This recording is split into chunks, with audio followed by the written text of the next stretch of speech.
میں نے بجائے معذرت خانہ رویہ اڈاپٹ کرنے کے پورے پیشن کے ساتھ، پورے جذبے کے ساتھ، پورے کانفیڈنس کے ساتھ اپنی بات لوگوں تک پہنچائی ہے. اس کے بغیر لوگ سیریس ہی نہیں لیتے بات کو. یہ من کر کے دنیا میں چینج نہیں آئے گی سر. چینج آئے گی نہ، بالکل یہ کہیں نہیں لکھا ہوا. لا ریفرنس پیش کر، یہ نہ سے چینج آتی ہے. یہ ویسے ایک جز ہے، ویسے تو پورا شعر ہے کہ نہ میں وابی نہ میں بابی، میں ہوں مسلم علمی کتابی. اور اس کا جو فائنل ورژن ہے وہ ہے کہ مرنے سے پہلے اے مسلمان کر لے اس پہ غور، کتابوں کا خدا اور ہے بابوں کا خدا اور. جس کا تعارف کتابوں سے ہوتا ہے نا وہ اللہ اور ہے، اور جو بابے جس کا تعارف کرواتے ہیں وہ اپنے ذوم میں تو اسی اللہ کا کروا رہے ہیں، لیکن وہ تعارف اللہ کا نہیں ہے.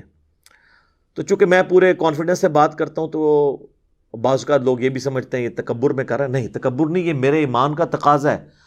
میں ذرا سا بھی کانفیڈنس لوز کر جاؤں تو اس کا مطلب ہے میرا قرآن و سنت پہ ایمان ہی نہیں ہے. یعنی جس طرح آپ کا یہ ایمان ہے نا کہ 2+2 4 ہوتے ہیں، زمین و آسمان کے سارے بزرگ فرشتے، یہ بالفرض میں کہہ رہا ہوں، جنات، قبر سے نکل کر مردے بھی آپ کو یہ منوانے کی کوشش کریں کہ 2+2 5 ہوتے ہیں، آپ مان لیں گے؟ اس سے اگلی بات، کوئی چاند کے 2 ٹکڑے کر دے، سورج کے 4 ٹکڑے کر دے، آسمان کو زمین پہ لے آئے، زمین کو آسمان پہ لے جائے، یہ بالفرض، اور کہے کہ یہ دلیل ہے کہ 2+2 5 ہوتے ہیں، آپ مانیں گے؟ تو آپ کی شعبدہ بازیاں جو صرف خوابوں میں، کتابوں میں آپ کے بابوں نے لکھی، جو حقیقت میں ایگزسٹ نہیں کرتی، ان شعبدہ بازیوں کے اگینسٹ آپ تو 2+2 کو 5 ماننے کے لیے تیار نہیں، تو میں قرآن و سنت کو غلط ماننے کے لیے کیسے تیار ہو جاؤں؟ میں کہتا ہوں جن بابوں کے اوپر آپ کا ناز ہے نا، یہ قبر سے نکل کے ڈائریکٹ میرے ساتھ بات بھی کریں نا، اور کہیں کہ دین وہ نہیں جو قرآن و سنت میں لکھا ہوا ہے، اور وہ ہے جو ہم نے نسل در نسل شفٹ کیا ہے، تو 2 منٹ میں بزرگ غائب کر دوں گا آپ کا. میں پڑھوں گا لا حول ولا قوت الا باللہ، شیطان ہوگا چیخ مار کے ادھر سے چلا جائے گا، کوئی قبر سے باہر نکل نہیں سکتا. یہ اللہ کا فتویٰ ہے سورہ یاسین میں اور سورۃ الواقعہ میں کہ جو مر گیا نا وہ واپس نہیں آ سکتا. حضرت عیسیٰ علیہ السلام بھی جو مردہ زندہ کرتے ہیں وہ دنیا میں واپس نہیں آتا تھا، وہ وقتی طور پر صرف ان کے نبی ہونے کی گواہی دیتا تھا. اور یہ صرف یہ حضرت عیسیٰ کا ہی معجزہ ہے، چلتا پھرتا نہیں تھا، بس مردہ وہ ہوتا پھر واپس دوبارہ جائے. مردہ نہیں واپس آ سکتا دنیا میں، ناٹ ایٹ آل. کہانیوں میں آپ جتنے مرضی واپس لاتے رہے، وہ ہندوؤں کے پاس بھی بڑی کہانیاں اس طرح کی موجود ہیں. تو چونکہ میں پورے پیشن کے ساتھ بات کرتا ہوں نا، تو اس کے اگینسٹ انہوں نے پتہ کیا گالی ڈیوائس کی ہے، گستاخ ہے، بے ادب ہے، بات کرنے کی تمیز نہیں ہے. واللہ اگر میں قرآن و سنت سے آپ کو حوالے دینا شروع کروں نا اور میں آپ کو بتاؤں نا، تو آپ بڑی بڑی ہستیوں پہ گستاخی کا فتویٰ لگا دیں گے. چلے میں آپ کو حصول برکت کے لیے ایک بات بتا دیتا ہوں. صحیح بخاری میں کم از کم 4 جگہ پہ سیدنا ابو بکر کا خطبہ آیا ہے نبی علیہ السلام کی میت کے اوپر. حدیث کے الفاظ ہیں کہ سیدنا ابو بکر آئے، حجرہ عائشہ میں داخل ہوئے، سلام اللہ علیہا، نبی علیہ السلام کی مبارک چادر آپ کے مبارک چہرے سے ہٹا کر ماتھے پہ بوسہ دیا اور کہا اللہ کے نبی آپ پر اللہ 2 موتیں جمع نہیں کرے گا. ایک موت آپ کو آنی تھی وہ آ گئی، اب آخرت کی ہمیشہ کی زندگی ہے یا نہیں. باہر آ کر خطبہ دینے لگے تو دیکھا سیدنا عمر نے تلوار اٹھائی ہے اور وہ کہہ رہے ہیں کہ جو کہے گا نبی علیہ السلام مر گئے ہیں میں اسے قتل کر دوں گا. تو اسی کا جواب اصل میں سیدنا ابو بکر نے دیا، کیونکہ حضرت ابو عمر سمجھتے تھے کہ رومن اور پرشین امپائر کے گرنے کی پروفیسیز نبی علیہ السلام نے کی ہیں، تو ابھی تو وہ گری نہیں ہے، آپ جا ہی نہیں سکتے. تو جس طرح موسیٰ علیہ السلام 40 دن کے لیے کوہ طور پہ چلے گئے تھے، نبی علیہ السلام بھی وقتی طور پہ گئے ہیں، ڈورمنٹ کنڈیشن میں واپس آ جائیں گے. پھر تو اس کی نفی کی کہ 2 موتیں نہیں ہوں گی. اب آپ کو چونکہ موت آ چکی ہے، اب واپس نہیں آپ دنیا میں آئیں گے، اب آخرت کی زندگی ہے. اور حمد و صلات کے بعد سیدنا ابو بکر نے پہلا جو جملہ بولا پورے کانفیڈنس، پورے پیشن کے ساتھ، وہ پاکستان کے قانون 295C کی جو یہ ایکسپلینیشن مانتے ہیں مولوی، اس میں تو وہ گستاخانہ بنتا تھا. میرے نزدیک نہیں، ان کے نزدیک. اور ہم نے سوشل ایکسپیریمنٹ کیا ہے لوگوں سے پوچھ کے کہ اگر کوئی شخص اس طرح کہے تو لوگوں نے بہت بڑا گستاخ ہے جس نے یہ کہا ہے. تو بعد میں بتایا سیدنا ابو بکر ہے. کیا کہا؟ الا آگاہ ہو جاؤ، من کان یعبد محمدا فإن محمدا قد مات، جو کوئی بھی تم میں سے محمد کی عبادت کرتا ہے یا کرے گا، وہ جان لے کہ محمد مر چکے ہیں، وصال نہیں فرما چکے، مر چکے، مات۔ اور پھر آپ رضی اللہ تعالیٰ عنہ نے ساتھ ہی فرمایا وَمَنْ كَانَ يَعْبُدُ اللَّهَ فَإِنَّ اللَّهَ حَيٌّ لَا يَمُوتُ، اور جو کوئی اللہ کی عبادت کرتا ہے اور کرے گا، وہ جان لے کہ اللہ کو کبھی موت نہیں آئے گی، وہ ہمیشہ زندہ رہے گا۔ اب میرا سوال ہے کہ صحابہ میں کون نبی علیہ السلام کی عبادت کرتا تھا؟ تو یہ فرضی جملہ کیوں بولا؟ یہ ہوتے تو یہ کہتے ہو لے ممبر تو تھلے فرضی جملے بولنا ہے، شرک ختم ہو چکے اور تو سانو فرضیاں گلاں کرنا ہے، سانو نہیں پتا کہ عبادت کرنی ہے، فرضی جملہ ہے نا۔ ہاں قرآن کی آیت پیش کرنے کا تو رائٹ تھا، وہ آیت بھی پڑھی انہوں نے، انک میت وانہم میتون، سورہ الزمر آیت نمبر 30، اے نبی تمہیں بھی مرنا ہے، تمہارے مخالفین کو بھی مرنا ہے۔ پھر سورہ ال عمران کی آیت نمبر 144 بھی تلاوت کی، وما محمد الا رسول قد خلت من قبلہ الرسل افإن مات او قتل، محمد تو نہیں مگر ایک رسول، اگر یہ مر جائیں یا قتل ہو جائیں اور پاکستان میں یہ وصال فرما جائیں یا شہید ہو جائیں تو کیا تم دین سے الٹے قدم پھر جاؤ گے؟ یہ آیت انہوں نے اپنی بات کے ثبوت میں دی، یہ آیت ہی کافی تھی، اپنا فرضی جملہ کیوں بولا؟ یہ کہتا ہے نا جی حدیث میں الفاظ ہوتے ہیں نہیں، آیت میں نہیں ہے، کیوں بولتا ہے؟ لیکن اس کے مخالف نہیں ہوتے ہیں، اس کو سپورٹیو ہوتے ہیں۔ وہ بولتا ہوں تو جناب آپ کے دماغ میں ڈرل ہوتی ہے نا سر، اس کے بغیر تو سمجھ نہیں آتی۔ میں جب بھی حدیث اسامہ ابن زید والی بیان کرتا ہوں بخاری اور مسلم سے، کہ جب ایک میدان جنگ میں ایک کافر ان کے تلوار کے نیچے آیا تو اس نے اس کو کلمہ پڑھ دیا، پھر بھی انہوں نے اسے قتل کر دیا، اور بعد میں دل میں قلق آیا کہ مجھ سے غلطی ہوئی ہے، نبی علیہ السلام کو خود ہی جا کے بتا دیا کہ یا رسول اللہ اس نے کلمہ پڑھا تھا۔ آپ نے فرمایا اسامہ کیا تو نے اس کو کلمے کے بعد بھی قتل کر دیا؟ کہا یا رسول اللہ اس لیے کہ وہ ڈر کے کلمہ پڑھ رہا تھا۔ آپ نے فرمایا کیا تو نے اس کا دل چیر لیا تھا؟ اسامہ تو کیا کرے گا جب وہ قیامت والے دن کلمہ پڑھتا ہوا اللہ کے حضور تیرے خلاف مقدمہ قائم کر دے گا؟ اسامہ تو کیا کرے گا؟ اسامہ تو کیا کرے گا؟ آپ یہ جملہ ریپیٹ کرتے رہے، حتیٰ کہ حضرت اسامہ کہتے ہیں میرے دل میں خواہش ہوئی آج سے پہلے میں کافر ہوتا، آج کلمہ پڑھ کے مسلمان ہوتا اور میرا یہ گناہ تو کم از کم دھل جاتا۔ تو یہ حدیث کے اندر میں ایک جملہ بولتا ہوں جو اس میں لکھا نہیں ہے، لیکن وہی ہے جس طرح حضرت ابوبکر نے جو کچھ بولا وہ قرآن حدیث میں لکھا کوئی نہیں ہوا تھا، من کان یعبد محمدا فإن محمدا قد مات۔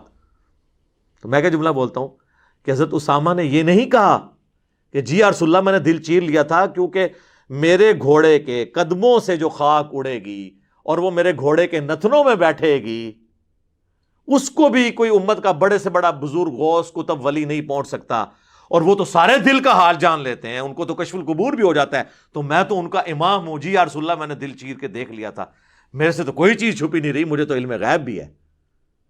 یہ جو میں انالیسس کرتا ہوں نا، یہ اصل میں ان کے دماغ میں کرتا ہے ڈرل، جنہوں نے ہدایت لینی ہے، اور جو گمراہی پہ تلے ہیں نا ان کو یہ تلوار کی طرح ان کے دل پہ جا کے لگتا ہے، وہ تو کہتے ہیں جناب یہ تو شکل بھی نہیں ہم نے دیکھنی، ہے ہی گستاخ ہے۔ سر آپ نے حضرت ابوبکر کے ساتھ بھی یہی کچھ کرنا تھا، اگر آپ کو یہ بتایا نہ جائے کہ ان کا خطبہ ہے، کیونکہ آپ لوگوں نے تو کہانی کرائی ہے کہ نبی علیہ السلام کو زندہ دفنایا گیا۔ جی وہ آپ کو جب دفنا رہے تھے اس وقت بھی ہونٹ ہل رہے تھے اور امتی امتی کی آوازیں آ رہی تھی۔ جی یہ دیوبند مدرسے کے بانی قاسم نانوتوی نے اپنی کتاب آب حیات میں لکھا ہے، یا تو نبی والی کتاب میں، وہ صحابہ جنہوں نے اپنی جانیں دی ہیں حضور کو بچانے کے لیے، انہوں نے زندہ آپ کو دفنا دیا۔ ظاہر ہے پھر ہونٹ تو پھر اگر ہل رہے تھے، آخرت کی زندگی میں تو ہونٹ نہیں ہلتے، آخرت کی زندگی میں تو سانس بھی نہیں ہوتا، آخرت کی زندگی میں ٹوائلٹ بھی نہیں ہوتا، یہ تو ساری دنیاوی زندگی کی چیز ہے۔ اور عباس رضوی صاحب جو بریلوی عالم ہیں، انہوں نے حیات النبی پہ کتاب لکھی، جو امام بیہقی کی کتاب ہے نا حیات الانبیاء فی قبورہم، اس کی شرح لکھی انہوں نے۔ تو اس میں انہوں نے آب حیات کے اس جملے کو کوٹ کر کے کہا کہ تم لوگ جو ہے نا وہ اس کو قاسم نوتوی کو کچھ نہیں کہتے ہیں، ہمارا کم از کم یہ والا عقیدہ نہیں جو دیوبندیوں کا ہے، ہم کہتے ہیں کہ حضور فوت ہو گئے ہیں۔ تو انہوں نے حیات النبی پہ ان کو بھی ٹانٹ کیا ہے کہ ان کا جو حیات النبی ہے ہم سے بھی زیادہ غلو پہ مبنی ہے، یہ خالی میں نے نہیں گرفت کی ہے۔ تو علمی طریقے سے معاملات کو لے کے چلیں. اب یہ میں نے یہ ساری باتیں کوئی پوائنٹس میں لکھی نہیں ہوئی تھی, یہ تو میں پھر 2-3 گھنٹے بولتا رہوں گا, باتیں ختم نہیں ہوں گی, لیکن جو میں سمجھتا ہوں نا ضروری میں اس کو ساتھ ساتھ کلیئر کروں تاکہ آپ کو یہ بات سمجھ آ جائے کہ یہ گستاخی اور جو بے ادبی کا فتویٰ لگاتے ہیں نا یہ خام خواہ ہے.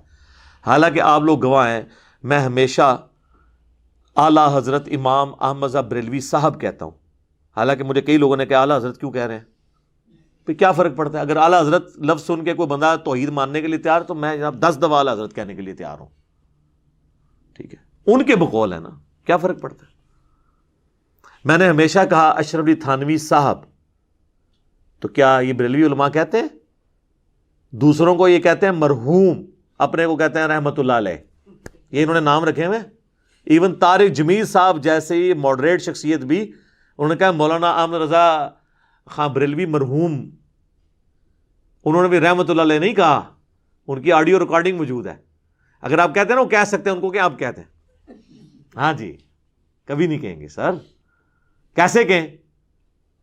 وہ میں آپ کو اینڈ پہ بتاؤں گا کیوں نہیں کہہ سکتے, وہ میں نے آخر میں رکھا ہوا ہے, 5واں مقدس جو جرم ہے وہ میں اینڈ پہ آپ کو بتاؤں گا. تو ہم لوگ تو اللہ کا شکر ہے احترام سے نام لیتے ہیں, ورنہ یقین کریں جن لوگوں نے چشتی رسول اللہ یا اشرف علی تھانوی رسول اللہ کلمے پڑھائے یا انڈورس کیے, یہ کتابوں میں چھاپے, یہ سیدنا عمر کے زمانے میں ہوتے, تو آپ کیا سمجھتے ہیں حضرت عمر نے ان کو زبان سے سمجھانا تھا؟ تو میں حضرت عمر سے 1 کروڑ گنا کم اپنے مزاج میں سخت ہوں, حالانکہ ان کو نبی علیہ السلام کی صحبت بھی ملی تھی, اس کے باوجود ان کی طبیعت کی سختی نہیں گئی. تو میں نے تو آج تک تلوار نہیں سونتی, تو میری نرمی بہت زیادہ ہے ان سے. یہ میں آپ کو ایک علمی بات کر رہا ہوں, آپ یہ نہ کہ کل کو کوئی کہہ دے کہ میں نے اپنا مرتبہ ان سے بڑھا دیا ہے. میں آپ کو فرق بتا رہا ہوں کہ ان کی سختی ایکسیپٹ کی ہوئی ہے نا آپ نے, تو میری تو سختی ہے بھی نہیں ہے. آپ ذرا میری طرح کام تو کر کے دیکھیں, پھر آپ کو پتہ چلے گا میں تو سب سے نرم بندہ ہوں, اور گستاخانہ عبارتوں میں جتنے لوگ بول رہے ہیں نا سب سے نرم میں ہوں. میرے زیادہ نرم بندہ آپ کو ملے گا نہیں کوئی.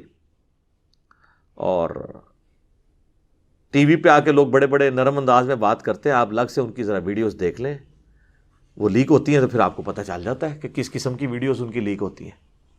یہ پچھلے دنوں ہمارے ایک بابا جی کی ویڈیو نہیں تھی لیک ہوئی, بادشاہی مسجد جو دیوبندیوں کے پاس ہے, چونکہ بریلوی دیوبندی اور اہل حدیث دونوں کو وہابی کہتے ہیں. تو اذان مغرب شروع ہوئی مزار اقبال پہ, یہ 9 نومبر 2020 کی بات ہے, ویڈیو ریکارڈ موجود ہے. تو انہوں نے کہا جی اٹھو جی چلو جی, انہاں دی کیڑی جان ہے, اے دے سوراں دے سور نے. کہنا انہاں بڑیاں تے اخلاص منگو تو بڑے بڑے لوگ ہم گداواں نو خیر پا ہی دیں گے. چلو جی چلیے, او بھابیاں دی اذان اے تے کڑا دے اے تے سور دے سور ہیں. چلو چلیے.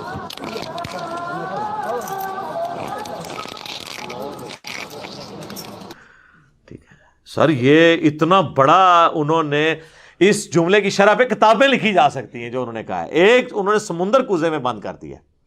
یہ بے شک کہتے رہے ایک تسبیح میں پروئے میں ہمارے مطالبات آپ کے سامنے ہیں.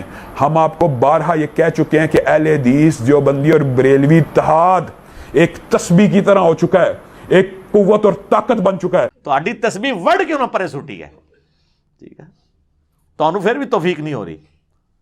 اس کی شرح یہ ہے کہ جس طرح جو ہے نا سور یہ روئے ارض پہ مردود ترین جانور ہے نا, پلید ترین, مطلب ہے تو اللہ کی مخلوق ہے, وہ اپنی جگہ, اس کو ویسے مارنا بھی نہیں ہے کہ بھئی اللہ نے اس کو اگر پلید بنایا تو اس کو ہم نے قتل کر دینا, نہیں, بس اس کا گوشت حرام ہے. تو جس طرح روئے ارض پہ تمام مخلوقات میں سب سے یہ پلید خنزیر اور سور ہے نا, اس طرح روئے ارض پہ تمام لوگوں میں سب سے پلید جو ہے نا ان کے نزدیک وہ وابی ہیں. اور وابی انہوں نے اس وقت دیوبندیوں کا, اہل حدیث کو تو وہ پہلے ہی وابی مانتے ہیں, دونوں کو وہ کمبائنڈ وابی کہتے ہیں. تو اب آپ کو اس بات کی سمجھ آئے گی کہ ان کی اذان کا کیا احترام. یہ تو سوروں دے سور نے, سوراں دے سور, یعنی جس طرح اس روئے ارض پہ سب سے بدترین سور ہے نا, اس طرح سوروں کے اندر اگر سب سے بدترین سور کوئی ہو سکتا ہے نا تو وہ وابی ہیں ان کے نزدیک. شرح سمجھ آئی؟ یہ ہم ہی کر سکتے ہیں جو خود ان کے اندر رہا ہو. تو یہ ان کا اپنا ہی انداز ہوتا ہے بات کرنے کا. میں جو کچھ بیان کرتا ہوں پیشن کے ساتھ علمی دلائل رکھتا ہوں, کبھی کبھار کوئی سلپ آف ٹنگ ہو جائے تو وہ پورے کا پورا میرا ایک سمجھ لیں نیریٹو نہیں ہوتا. اوورآل میں یوں اعلیٰ حضرت لفظ بولتا ہوں, اشری تھانوی صاحب بولتا ہوں, امام ابن تیمیہ بولتا ہوں, ٹھیک ہے نا. کبھی میں نے نہیں کہا گستاخ ابن تیمیہ اس طرح کر کے میں ایک لفظ ساتھ جوڑ بول کے تو ساتھ بولوں اس طرح. یہ تو احترام سے ایک دوسرے کا نام نہیں لیتے. رہ گا پیشن, تو یہ تو نبی الاسلام کا سٹائل ہے. صحیح مسلم میں حدیث ہے, اور یہ حدیث امام جعفر نے روایت کی ہے امام محمد باقر سے, جو محمد بن علی بن حسین بن علی ہیں, یعنی حسین ابن علی کے پوتے, امام زین العابدین کے بیٹے. اور انہوں نے جابر بن عبداللہ سے کہ نبی علیہ السلام جب کبھی بھی ممبر پر چڑھتے تو آپ علیہ السلام جب تقریر کرتے تو آپ کی آواز بلند ہو جاتی, غصے میں اضافہ ہو جاتا, آنکھیں سرخ ہو جاتی, جس طرح کوئی جرنیل اپنی فوج کو تیار کر رہا ہو. اس طریقے سے آپ جب بھی ممبر پہ چڑھتے تو گفتگو کرتے تھے. یہ پیشن والا سٹائل سنت سٹائل ہے. اس سٹائل کا مذاق اڑانا نبی علیہ السلام کا مذاق اڑانا ہے, نعوذ باللہ. لیکن چونکہ ان جاہلوں کو پتہ ہی نہیں, نہ انہوں نے قرآن پڑھا نہ حدیث, یہ تو اپنی فقہ کی کتابیں اور دورہ حدیث کرتے ہیں, اور اس کے بعد پھر ان کو یعنی وہ دورہ حدیث صحیح طرح کیا نہیں ہوتا, ان کو دورے ہی پڑھتے رہتے ہیں اپنی فقہ کے.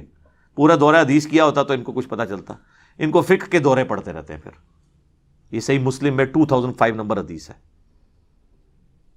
تو یہ نبی علیہ السلام کا سٹائل ہے. اور اس کے بعد آپ علیہ السلام کہتے ہیں میں اور قیامت اس طرح ساتھ بھیجیں گے جس طرح یہ 2 انگلیاں.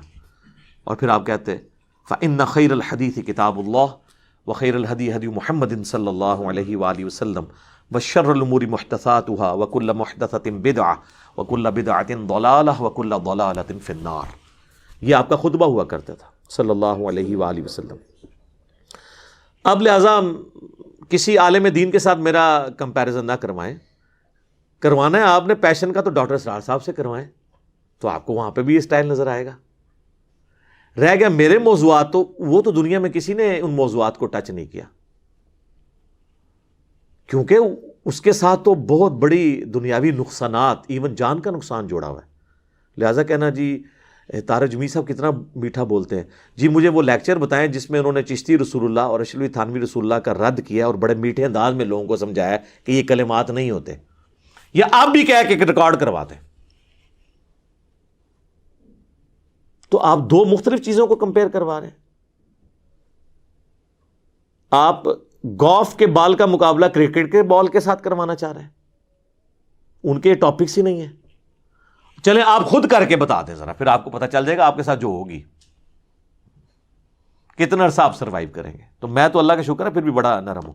اور اگر یہ علماء مجھے مخلص ہوتے نا سمجھانے میں, تو ہوتا یوں کہ میرے پاس آتے اکٹھے ہو کر بریلوی علماء اور مجھے کہتے ہیں کہ دیکھیں آپ تھوڑی سی یزید کے معاملے میں نرمی کریں, آپ ہر معاملے میں اہل حدیث کو یزید والے مسئلے میں اتنا رگڑا لگاتے ہیں, ان کے بیچاروں کے چڑیا جتنے دل دکھ جاتے ہوں گے, آپ بار بار یزید کو کنڈیم کرتے ہیں, بار بار. ہاں ٹھیک ہے ہم بھی مانتے ہیں کہ یزید نے برا کام کیا, لیکن اہل حدیث ہمارے بھائی ہیں, ان کے دل دکھتے ہوں گے. آپ یزید والا ٹاپک چھوڑ ہی دینا. یہ کہیں گا کبھی کوئی بریلوی کیا کہے گا, منڈ کے رکھو انہوں, چک کے رکھو کام, انجینئر صاحب چک کے رکھو. یہی لکھا ہوتا ہے کامنٹس میں, کام چک کے رکھو. آج تک مجھے کسی اہل حدیث نے نہیں آ کے کہا کہ دیکھیں آپ علی بھائی ہر دوسرے لیکچر کے اندر آپ یہ کہتے ہیں کہ مرے ہوئے بزرگوں کو پکارنا شرک ہے, یہ قبروں پہ مزارات نہ بنائے جائیں, یہ بدعات ہیں. توحید کے اوپر آپ اتنا زور لگاتے ہیں, مزارات کی مذمت کرتے ہیں, ہر دوسری ویڈیو میں کہتے ہیں رفع الیدین کے ساتھ نماز پڑھو, یہ سنت طریقہ ہے. تو ہمارے حنفی جو بریلوی اور دیوبندی بھائی ہیں, ان کے چڑیا جتنے دل دکھ جاتے ہیں, آپ کو کیا ضرورت ہے رفع الیدین پہ بات کرنے کی؟ آپ چپ کر کے بس اپنا ایک بات کریں, ان کے دل دکھ جاتے ہوں گے. کبھی نہیں کوئی, اللہ کے فضل سے اس کے بعد بھی کوئی نہیں آ کے سمجھائے گا. میں تھوڑی بوتھیے تو اندازہ لا لاں گے تسی ایکٹنگ پہ کر دے ہو یا تسی اندروں پہ بول دے ہو, پتہ لگ جاتا ہے. منو زیادہ کون تمہیں پچھان سکتا ہے, بلکہ سونگ کے بھی دس دیں گا. آپ نہیں مطلب سونگ کے بتا نہیں دیتے. آپ مجھے بتائیں ایک بندہ آپ کے سامنے آئے جس کے بال بکھرے ہوں, اتنی لمبی داڑھی ہو اور آدھی پنڈلی تک اس نے شلوار اٹھائی ہو, تو آپ کو وہم بھی آئے گا کہ یہ بریلوی ہے؟ ہاں. اسی طریقے سے ایک بندہ جو ہے خوبصورت سی ایک مٹھی کے برابر بالکل گول کر کے داڑھی اور ایک سخت سی ٹوپی اس نے پہنی ہو اور مجھے صاف کی ہوں, آپ کو یہ وہم بھی آئے گا کہ یہ جو ہے وہ اہل حدیث ہے؟ آپ کہیں گے دیوبندی تبلیغی ہے. ٹھیک ہے, تو وہ سب کو پتہ چل جاتا ہے شکل و صورت سے، لہٰذا وہ آپ کی بھی سونگنے کی حصہ اللہ کے فضل سے بہت زیادہ ہے، عام لوگوں کو بھی پتہ ہے۔ تو یہ آج تک کسی نے آ کے مجھے نہیں کہا، تو میں تو اللہ کا شکر ہے کہ میں علماء کے اصول اور مبادی کے اوپر ہی ان کو سمجھاتا ہوں، اس سے بہتر دنیا میں کوئی طریقہ نہیں ہو سکتا، اور یہ قرآن نے ہمیں سکھایا ہے، تعالوا الی کلمۃ سواء بیننا و بینکم، یہود و نصارہ کے ساتھ بھی آپ کامن ٹرم کے اوپر اکٹھے ہو سکتے ہیں۔ سورہ آل عمران کی آیت نمبر 64 ہے۔ تو میں کامن ٹرم پہ اکٹھا ہوتا ہوں، میں بریلویوں سے کہتا ہوں کہ دیکھو میں خود 31 سال بریلوی رہا، مجھے بچپن سے یہ چیز بتائی گئی کہ دیوبندیوں کے امام نے اشرف علی رسول اللہ کلمے کو انڈورس کیا تھا، لہٰذا یہ گستاخ رسول ہیں۔ تو میرے بھائیوں میں یہ مانتا ہوں، آپ بھی مانتے ہو؟ کہتے ہیں جی مانتے ہیں۔ تو اب تو یار وہ چشتی رسول اللہ نکلا ہے حشر بہشت میں، تو ہونا تو چاہیے کہ جناب چاہے اشرف علی تھانوی رسول اللہ یا چشتی رسول اللہ ہے، دویاں دی ایسی تھی تیسی۔ تو کہتے ہیں نہیں وہ پوچھیں گے، تو اس کے بعد کیا ہے، دو نمبری کر رہے ہیں، اپنے آپ کو دھوکہ دے رہے ہیں، ان کو نہیں پتا۔ یہ میں کٹر لوگوں کی بات کر رہا ہوں، باقی تو لوگ قبول کر لیتے ہیں، ہماری دعوت سب سے زیادہ بریلویوں نے قبول کی ہے، اس سے بہتر کوئی اصول اور موادی نہیں ہے۔ میں دیوبندیوں سے کہتا ہوں کہ میرے بھائیوں آپ کا کیا جھگڑا ہے بریلویوں کے ساتھ، دونوں حنفی، دونوں ایک ہی روحانی باپ کی اولاد، فقہی طور پہ مسئلہ کیا ہو؟ کہتے ہیں یہ مشرک ہیں، قبروں سے ان کے بڑے غلط عقیدے ہیں۔ تو میں کہتا ہوں میرے بھائی یہ تو آپ کے بھی جو سوانح قاسمی کے اندر لکھا ہوا ہے کہ قاسم نانوتوی جنہوں نے مدرسہ دیوبند بنایا تھا، وہ اپنے مرنے کے 6 سال کے بعد خواب میں نہیں بیداری میں قبر سے نکلے، دیوبند کے 2 مولویوں کی صلح کروا کے واپس قبر میں چلے گئے ہیں۔ اب ہونا تو یہ چاہیے کہ جناب ہونا بھی لکھا ہے تو وہ بھی ہوئی کچھ سن، لیکن جن کو ہدایت ملنی ہے وہ کہہ دیتے ہیں ٹھیک ہے۔ اہل حدیثوں سے میں کہتا ہوں میرے بھائیو آپ کو کیا مسئلہ ہے؟ وہ کہتے ہیں دیکھیں جی ہماری تو ہر چیز بخاری مسلم میں لکھی ہے، نماز کا طریقہ دیکھ لیں، فلاں چیز دیکھ لیں۔ تو ہم کہتے ہیں اچھا تو بخاری مسلم میں جو جو لکھا ہے، ہاں جی اس کی تو تمام متصل الاسناد مرفوع حدیث جو ہیں قطعی الصحت ہیں، اور یہ تو جو بخاری مسلم کو نہیں مانتا وہ تو گمراہ ہے، اہل سنت سے خارج ہے۔ ہم کہتے ہیں ٹھیک ہے ابھی چیک کر لیتے ہیں، آپ کو بھی ٹیسٹ لگا لیتے ہیں۔ تو سر صحیح بخاری اور مسلم دونوں میں حدیث موجود ہے، اور بخاری کا اس کا طریق ہے 2812۔ ہاں جی اب تو ویسے اس کا نمبر ہی بولیں تو ساتھ ہی کھوتی مر جاتی ہے ندی، کہ نبی صلی اللہ علیہ وآلہ وسلم نے فرمایا وائے عمار تجھے ایک باغی جماعت قتل کرے گی، تو انہیں اللہ اور جنت کی طرف بلائے گا اور وہ جماعت دوزخ کی طرف بلا رہی ہوگی۔ تو ہم کہتے ہیں میرے بھیا پھر فیصلہ کرو کہ مولا علی کی پارٹی جنت اور اللہ کی پارٹی ہے، اور مولا علی کے مخالفین جو آل امیہ تھے وہ جہنم کی طرف بلانے والی پارٹی ہے۔ جہنمی نہیں میں کہتا، جہنم کی طرف بلانے والی۔ ساتھ ہی وہ بخاری مسلم کا بخار محبت ختم، یہ حدیثیں نہیں بیان کرنی چاہیے۔ ہم کہتے ہیں سر مسلم کا آپ مقدمہ پڑھیں، صحیح مسلم کے مقدمے میں لکھا ہے، امام مسلم میں نے خود لکھا ہے کہ میں تو عوام الناس کے لیے حدیثیں لکھ رہا ہوں، تم کہہ رہے ہو ہمیں بیان نہیں کریں گے، تو چلیں مسلم کی آپ کو حدیث بیان کر دیتے ہیں، کریں جی۔ مسلم شریف میں 4776 نمبر حدیث ہے کہ عمر بن عاص خانہ کعبے کے سائے میں بیٹھے ہوتے ہیں، عبداللہ بن عمر بن عاص، اور ایک تابعی آ کے ان سے کہتا ہے عبد الرحمن بن عبد رب کعبہ، جب وہ حدیث بیان کرتے ہیں کہ امیر کی اطاعت کرنی ہے، تو کہتے ہیں یہ آپ نے اللہ کے نبی سے خود سنا تھا ان کا، میں کعبے کے سائے میں بیٹھا ہوں، میرے کانوں نے نبی علیہ السلام سے یہ خود سنا تھا کہ اطاعت امیر کرنی ہے، میری آنکھوں نے حضور کو دیکھا، میرے دل نے آپ کی بات یاد رکھی۔ تو انہوں نے کہا پھر اگر یہی بات ہے تو آپ کے چچا کا لڑکا معاویہ ابن ابی سفیان، چلیں ہم تو احترام سے نام لیں گے، رضی اللہ عنہما، جو ہمارے امیر ہیں اس وقت، وہ تو ہمیں حکم دیتے ہیں کہ ہم لوگوں کو ناحق قتل کریں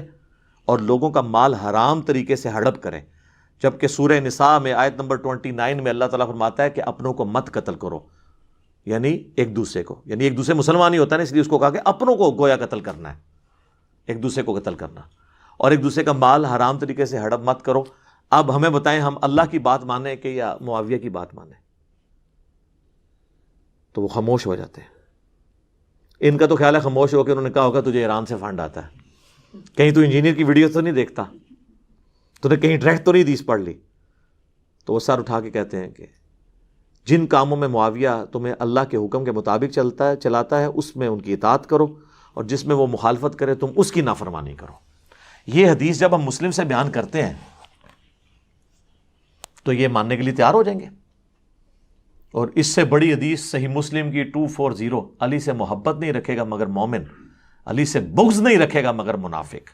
بغض علی کی جتنی شکلیں ہیں وہ منافقت کی اولین علامتوں میں سے ایک علامت ہے۔ بس آپ یہ حدیث کسی سنی کی مسجد میں لگا کے دیکھیں، تو شام تک وہاں پہ گڑبڑ شروع ہو جائے گی، چاہے وہ بریلوی ہو، دیوبندی ہو، اہل حدیث ہو، کیونکہ انہیں پتہ چل جائے گا کہ بھئی یہ تو کسی اور پلیٹ فارم سے بول رہا ہے، حالانکہ مسلم شریف ہمارا ہی پلیٹ فارم ہے، بخاری ہو مسلم، یہ دونوں ہمارے ہی پلیٹ فارم ہے۔ تو اس کے اوپر مجھے بتائیں اب اہل حدیث کو کیا غصہ کھانے کی ضرورت ہے؟